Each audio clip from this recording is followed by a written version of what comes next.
announced at the meeting a little while ago punitive tariffs on steel and aluminum imports that would take effect next week. 10% for aluminum, 25% for steel. He announced them even though the fine details have not been worked out yet about what countries will be involved, whether there are any exemptions. The Dow's down about 500 points as a result of this. Some of our allies, including Canada, are saying that these actions are unacceptable. Why did the president announce them now, particularly before the details have even been worked out? The president's announcing his intent to sign those actions next week.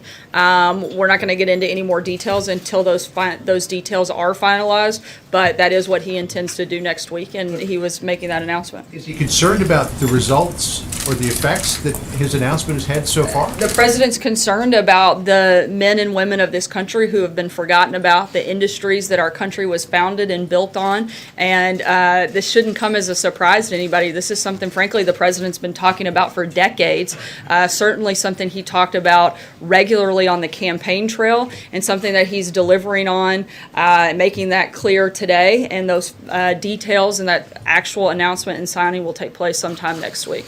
Margaret. Sarah, the president often talks about stock market reaction to his presidency. Is he surprised to see the market down after making this announcement without explanation on tariffs? And do you have any detail on why he decided to announce it today? As John was asking you, it seemed kind of sudden when we were called in for that event. It wasn't something on our necessarily public schedule. This is something, again, that the president has been talking about for a long time. It's not a surprise, and we're going to continue doing what we can to protect American workers. That was something that the president committed to during the campaign. This is something that he feels is vitally important.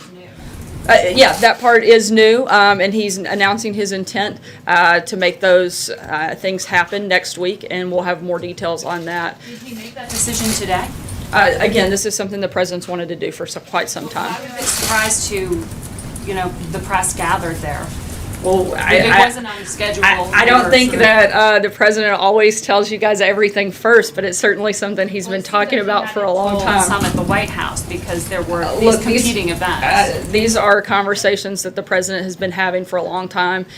He's made his intentions very clear to the team at the White House, and I don't think it came as a surprise to anybody here. Can you say if 10 and 25 are set, or could that change between now and next week? I think that's the intent, but until those details are finalized, I'm not going to get into any more specifics right now. Hey, Sarah, a couple questions for you. First, a number of members of the President's cabinet have fallen under public scrutiny, in some cases inspectors general, for spending, whether it be first-class travel or in the case of Ben Carson, a $31,000 dining set. The president talked about in the campaign that he's going to drain the swamp. So does he plan on draining some of his cabinet?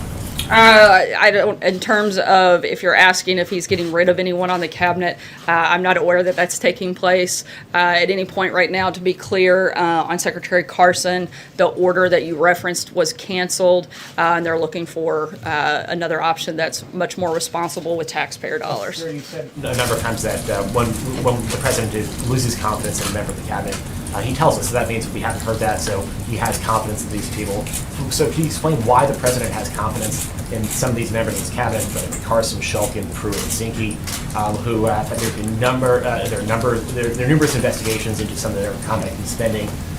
So why do they have the president's confidence? Look, starting with the VA, with Secretary Shulkin, the president is glad for the job that he's been doing in reforming the VA and modernizing the VA, a lot of the movements that they've had there, and he supports him in those efforts. But they're also, we have been reviewing these actions and making sure that we're being very responsible with taxpayer dollars. This is something that the president has asked all of his team to go back and look at. And there's one quick one on guns. Senator McConnell up on Capitol Hill a few minutes ago said that next week the Senate would not be moving forward with the fixed NICS legislation that Senator Cornyn has put forward, and Cornyn said that they're going to be discussing banking regulation and potentially also human trafficking next week and not gun legislation. After yesterday's session, it seems that Republicans are running away from what the president wanted as sort of a quick solution to this, quick resolution on this front. Why doesn't the president have the clout on Capitol Hill that the president, it's the Republican president, Republican Congress? Why can't he seem to get Congress to bend his will? I don't think it's necessarily about bending to his will. I think it's about an ongoing discussion about the best pieces of legislation that they can put forward. Yesterday was certainly an important part of that. The president has met with a number of stakeholders. Next week, he'll also be meeting with members of the video game industry to see what they can do on that front as well. This is going to be an ongoing process and something that we don't expect to happen overnight, but something that we're going to continue to be engaged in and continue to look for the best ways possible to make sure we're doing everything we can to protect schools across the country. Cecilia. Sarah, does the president want to get rid of his attorney general? Not that I know of. And how about Jared Kushner? No. Is Jared Kushner becoming a distraction given all the controversies that he's been at the center of in recent days? Look, Jared's still a valued member of the administration, and he's going to continue to focus on the work that he's been doing, and we're going to continue pushing forward on that front as well. And are there any concerns about conflict of interest given those meetings that he had with executives from companies that gave his family business millions of dollars in I would in refer loans? you to the statement that was put out by his attorney, But John. conflict of interest appearance even? Concerns about that here at this White House? Again, I would have to refer you to the statement put out by his attorney, John. Thanks a lot, Sarah. Back on the tariffs announcement, is the president concerned about the impact that this may have on America's allies, like Canada, the UK, the EU? The president's biggest concern is making sure that we're doing everything we can to protect American workers, and that was what his announcement on his intentions next week are specifically geared towards. This isn't something that he's shied away from or something that he hasn't spoken about regularly and often, or something that he's going to stop talking about at any point soon. Blake? Sorry. Retaliation from... I'm sorry, I can hear you. Is the president concerned about any retaliation coming from any of the countries that may be impacted by this announcement? Not that I'm aware of. Blake? One final thing, I'm sorry. Sorry.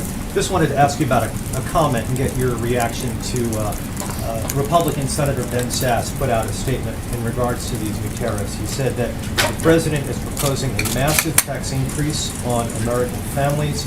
Protectionism is weak, not strong.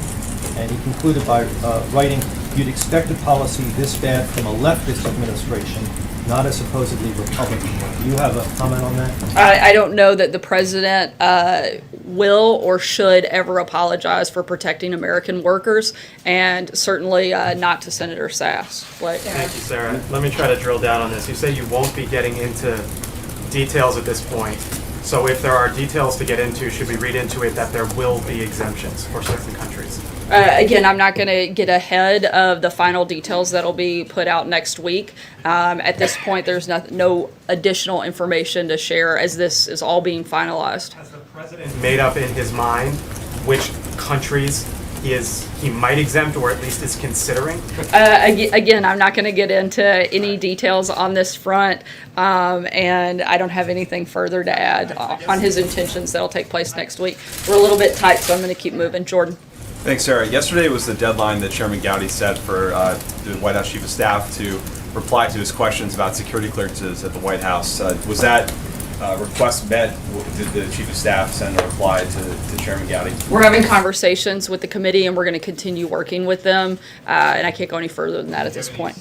Do you think that you might answer the committee? Again, we're in regular conversations with them, and we're going to continue working with them. Trey? Sarah, this week the president expressed frustration with his attorney general and the Department of Justice as it relates to the process to look into FISA abuses.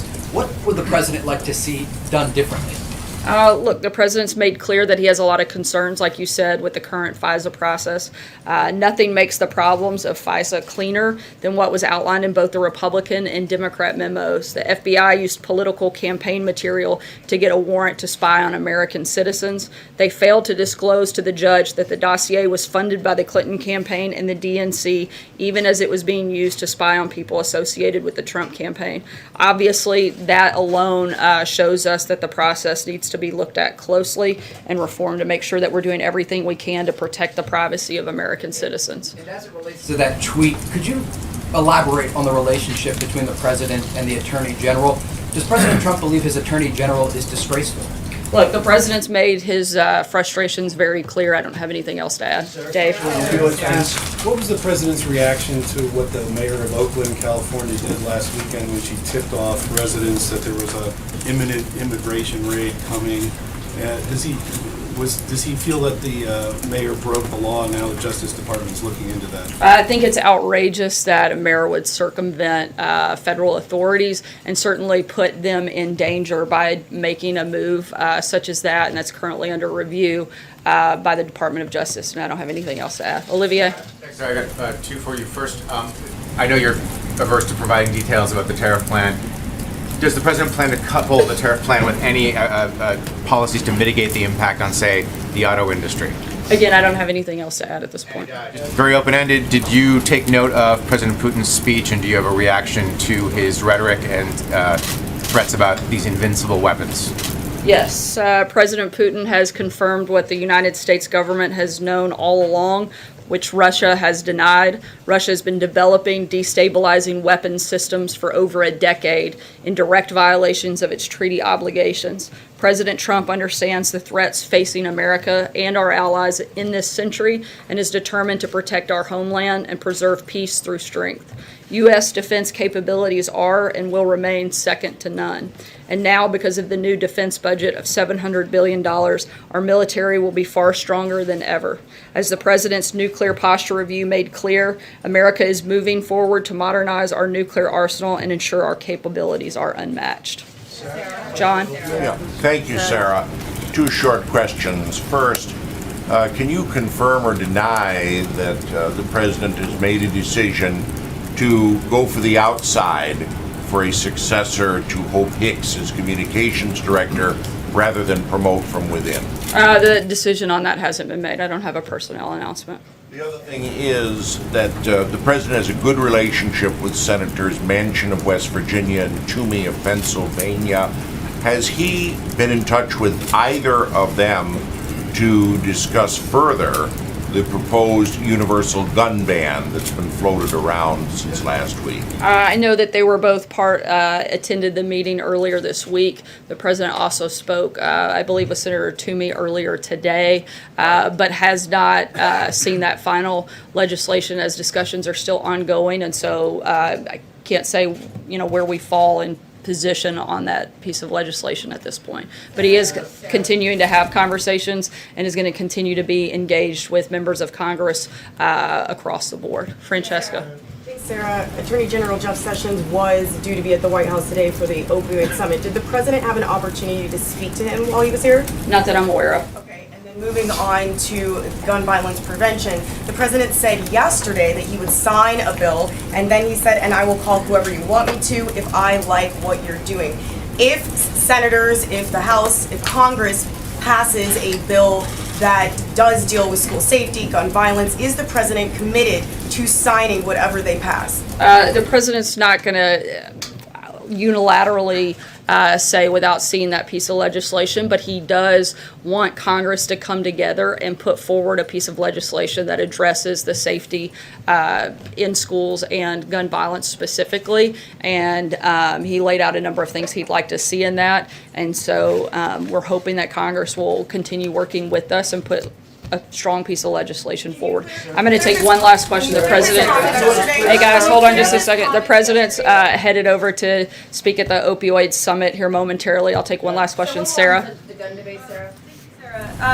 So according to the White House readout, there was a phone call this morning between South Korean President Moon Jae-in and President Trump. Moon Jae-in briefed him on the inter-Korean talks. The South Korean government is also saying that they plan to send a special envoy to North Korea soon. How does the president feel about the dialogue between North and South Korea? Does he welcome it, or is he concerned? And does he feel that President Moon is being too soft on North Korea? The president wants to continue working with South Korea. It's a strong ally. We have no daylight between the two of us. We're going to continue those conversations. Again, the ultimate goal is to denuclearize the peninsula. That's what we're focused on, and we're excited about any steps moving forward in that process. Thanks so much, guys. I'm going to move out. The president will be speaking here in a couple minutes.